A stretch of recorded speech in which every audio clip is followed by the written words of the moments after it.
Movie or series review, The Four Seasons. Written by Alan Alda, Tina Fey also starring as Kate, alongside a host of other writers.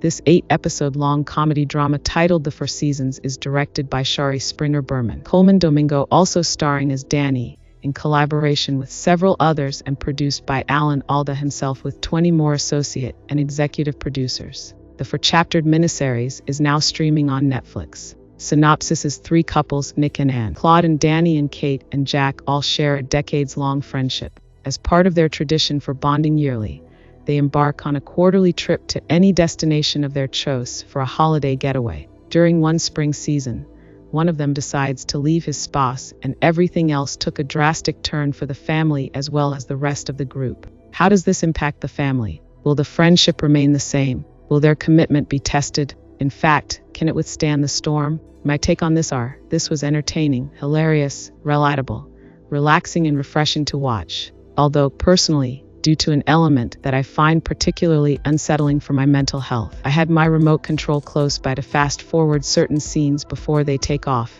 However, this did not impact much on the overall viewing experience, as it wasn't too much in one's face. Hope you get what I mean. All the actors interpreted their roles as naturally well as possible, but my best is the character of Claude, played by Marco Calvani. Dude was typically animated with his Delulu thoughts, living in his own Delulu world, portraying the intricacies of broken marriages and how it affects the immediate family. This miniseries took a dive at how much this extends to the friends of the split couple, as some begin to question the strength of their own relationships. I find this absolutely real and true. One lesson I drew from here is you could be an amazingly good or a near-perfect individual and still not right for the next person. Costs maybe your life just makes them feel a little less of themselves. It's not your fault. Also, the feeling of isolation or frustration when a General X tries to date a millennial or General Z.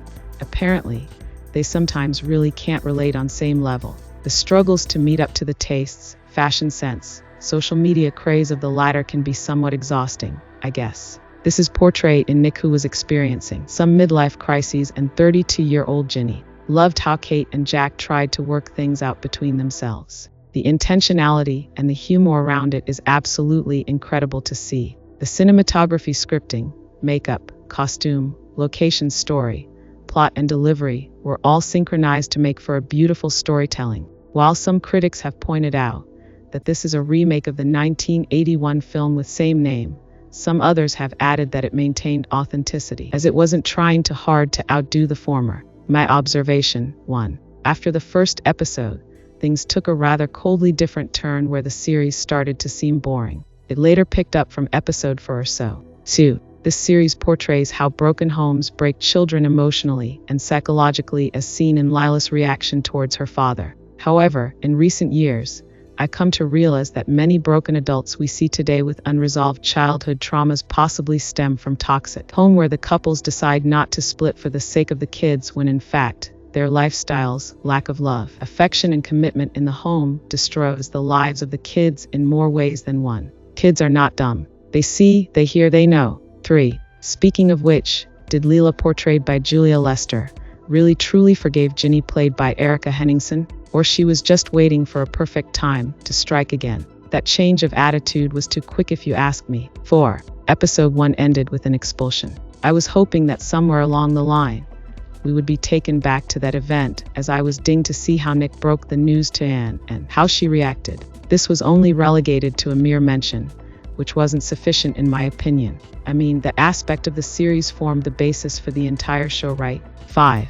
Did Anne's character really have to be laid back, unadventurous, and seemingly unexciting? To be honest, men leave women or become uninterested and emotionally unavailable to their spouses for a myriad of reasons. One given here appears to be a subtle jibe at the woman being at fault for not measuring up.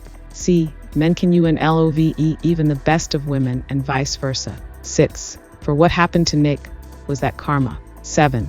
Oh, what a cliffhanger ending. Is this an indication for a sequel? Never mind, it's just me thinking out loud.